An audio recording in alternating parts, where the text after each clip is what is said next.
The instrument feels surprisingly balanced despite being a metal guitar. It kind of just sits really nicely on you. Neck feels good. But I think in particular what's interesting about it is it almost has this characteristic of a resonator guitar. But it's got this kind of like quackiness or something that reminds me of that sort of a sound. Obviously the pickup configuration reminds me of the Gibson Les Paul or 335 or something like that. The stop bar tailpiece, although it is a Strat length scale, which is very comfortable for me, being primarily a Fender player or Fender style instrument player. So it feels very natural, very easy to play, very kind of like smooth.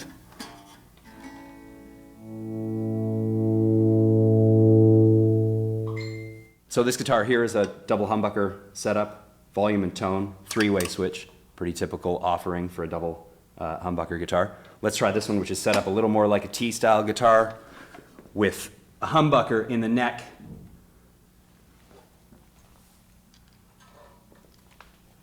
Which of course reminds me of one of my favorite players, Ed Bickert. He used to play with a humbucker in the neck.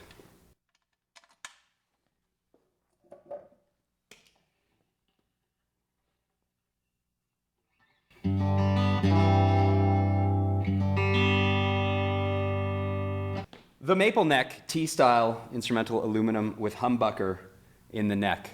Volume, tone, three-way switch. Again, really familiar for anybody who's playing a kind of T-style, Telecaster style guitar. So very comfortable for me.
Anybody who's familiar with T-style guitars will probably tell you that you can pretty much get the job done with one of those and one of those only. And that's probably true for this guitar as well, with the added niftiness of the aluminum body.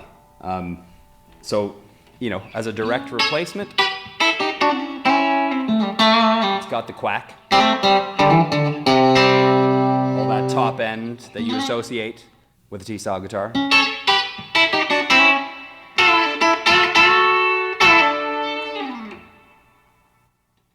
But a neck position that'll do.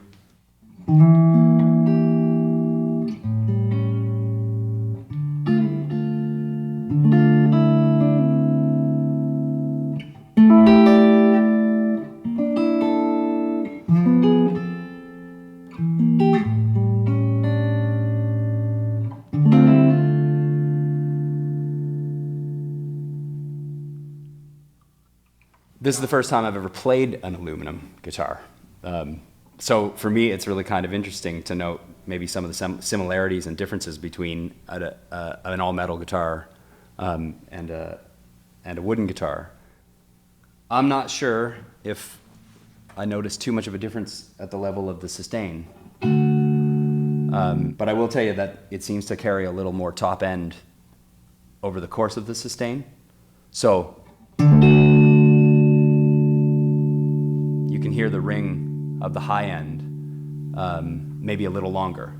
Maybe each part of the frequency response continues to sustain consistently, as opposed to, say, top end dropping off and only bass frequencies being left at the tail end of the sustain. And certainly in the bridge position, you're going to find that perhaps even more, because I find this particular pickup is pretty bright.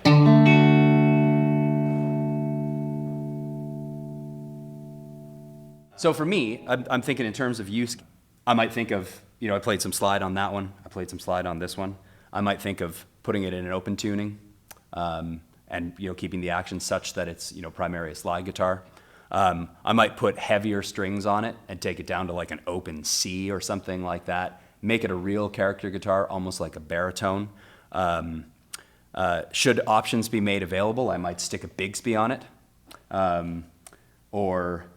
You know, otherwise kind of, you know, give it some uniqueness or some character to use like in a studio or something like that.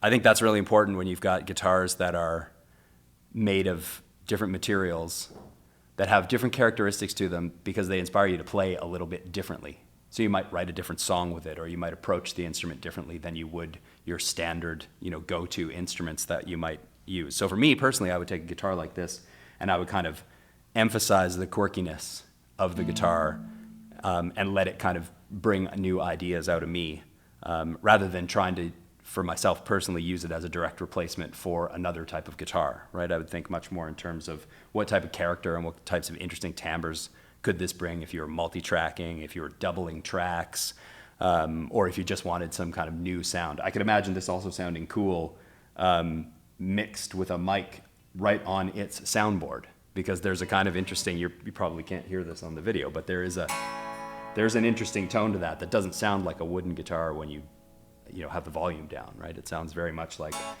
its own kind of thing, because there's, you know, it's hollow and there isn't a resonant chamber in there. So that's how I would kind of approach the guitar for personal use.